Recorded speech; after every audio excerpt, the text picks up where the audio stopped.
Hello everyone, how are you today? Thank you so much for coming back to my channel, and I appreciate all of you new subscribers. You have made my day. I am super excited to be over 700 subscribers.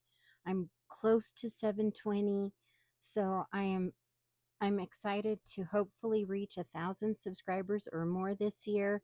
So fingers crossed it's going to happen. But thank you so much, everyone.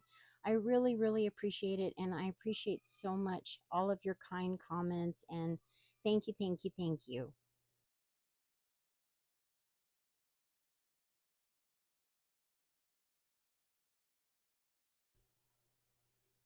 Today is Craftspiration Collaboration Day with my fabulous friend, Leslie Pico of Mermaid Cove Studios.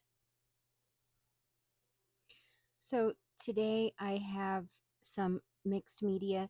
I'm I love mixed media, but I'm a reserved mixed media artist, if you even want to call me an artist as far as mixed media.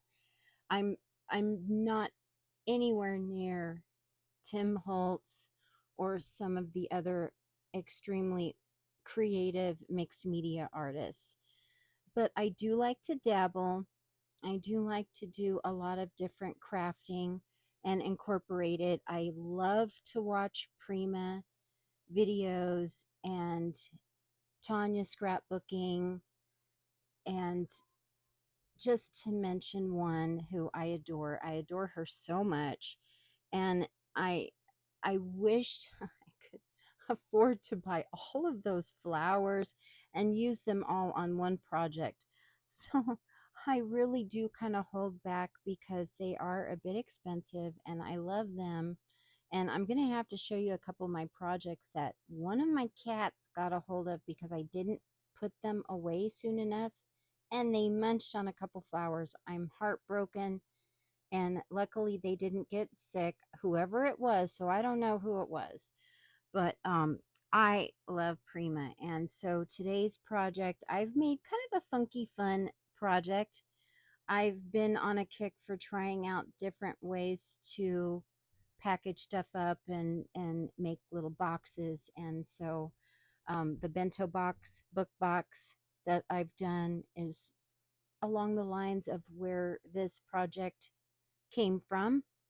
And so I thought of a wardrobe trunk kind of idea. And so again, I'm just obsessed with this Prima Mermaid's Tale paper collection. And I only got one 12 by 12, and I only got one little package of the ephemera, and I got some matchy flowers, and I went and I got the mold for making resin pieces or the clay pieces. So I do like to dabble with clay, and Cozy Creations,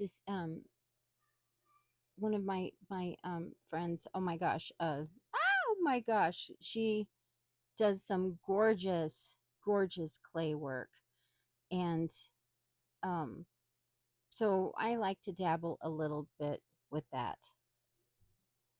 Cozy Crafts by Sheila. I believe that's her name. I adore Sheila. She's so sweet. And she's in the Netherlands.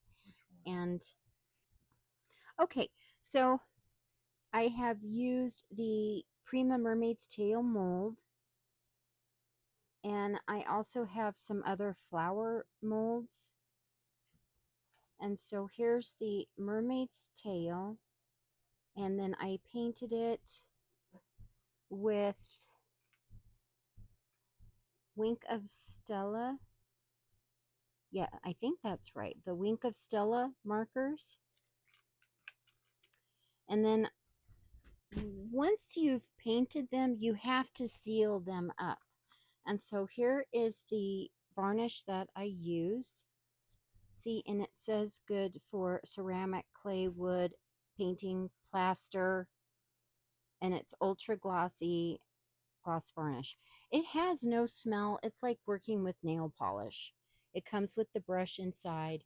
And so I have had these flower clay pieces, And then this cute little antique vintage looking frame. The flowers are the matching flowers for the Mermaid's Tale paper collection. And then I have the ephemera. So here is the seahorse, one of the mermaids, and then here's a flower here. I did painting, and then I also used my Finnabair stones. I love Finnabair stones, and I used the matte gel for that. And so what I do is I've made a whole bunch of clay pieces, and I love the mermaid, but so far the tail always breaks off. So I know I'm doing something wrong, but then I have a bunch of different frames. And so here is the frame that I used for the project. And then I have a bunch of flowers. I have a moon.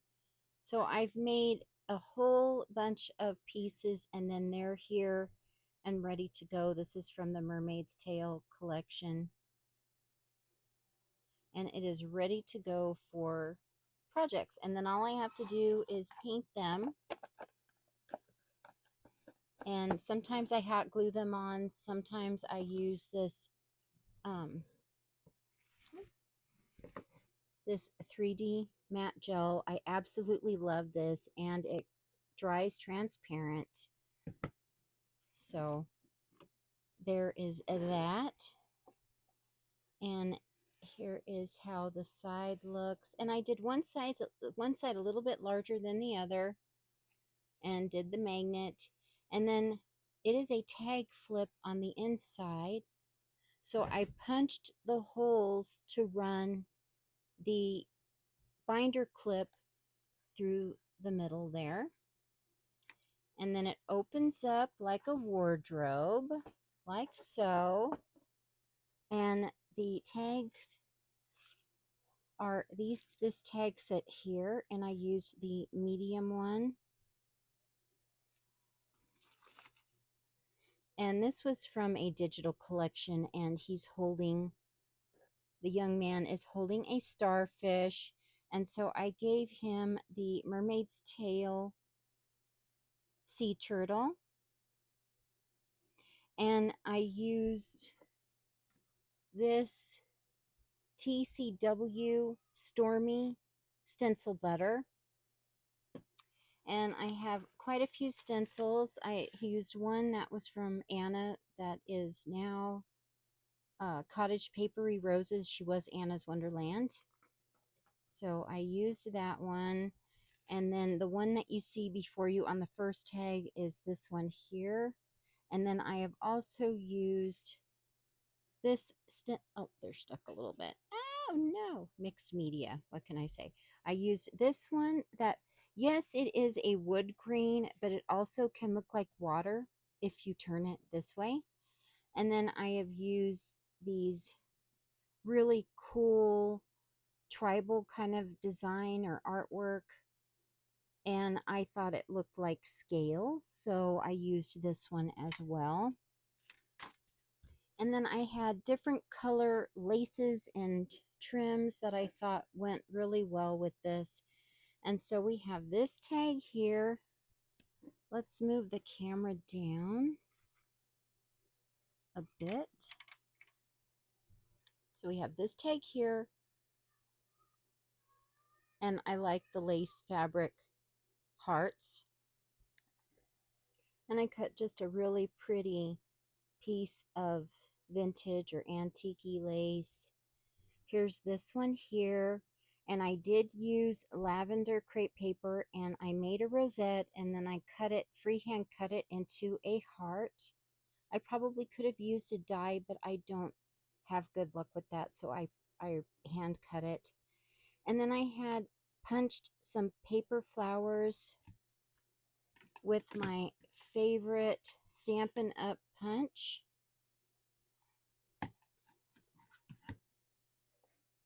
And I used this Dollar Tree glitter glue.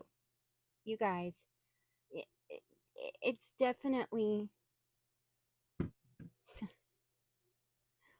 it's not the best, but I thought it worked really well for this project. So the paper is digital printed paper, and there is a lot of water in that glue, and so it gives you a really cool kind of um, water painted kind of a look, and it didn't bother me. And there is the stenciling with the stencil butter. There's that one. Here is this one here, and it matches really well, that stencil butter, with this paper collection, and it's pearlized, so it looks like, you know, scales, mermaid scales. And I just thought it was kind of fun to add that. um, Little bits of lace like that go a long way in a project if you like to do junk journals or mixed media. Here is this one here with the wood grain. And then I added some more trim as just a gift. If you wanted to add stuff, there's lots of room to add some, maybe some flowers or embellishments or something. And then here is this one here with the flower stencil I got from Anna. Oh my gosh, can you see that shine? Ooh, I love it. And then here's the last tag here. And I didn't make them super chunky or, um, I mean, they are layered. There is one layer, two, three, four, if you start adding all of that up. But they're perfect for gluing onto another project. So, you know, as an embellishment. So this was so much fun. I loved making this. And then I added this clip. I added some pearls, kind of tied it like a bow. And then I found this hair clip because a mermaid would have a hair clip in her trunk. I know she would. So there we go. I love, love, love it. So beautiful. I love this paper collection. There's the jellyfish. So thank you everyone so much for watching today's video and allowing me to share my Craftspiration with you. And again, this is the Craftspiration Collaboration with Mermaid Cove Studios. This is an open collaboration. So if you have anything that you are working with that you are, you haven't used your dies in a while, or, you know, it's hashtag scrappy happy, hashtag Craftspiration Collaboration. So we're using up some of our stash that we haven't gotten to yet. It's just all about what has inspired you to use your crafty stash. It's all about inspiration and using what you have. And yes, we buy new stuff too, and sometimes that's inspiring. Have a fantastic day. I appreciate you so much, and I will see you all in my next video. Linked below is Leslie's link to her YouTube channel, and I would appreciate it if you would watch her video too. Send her some crafty love, and I will see you all next time. Bye for now.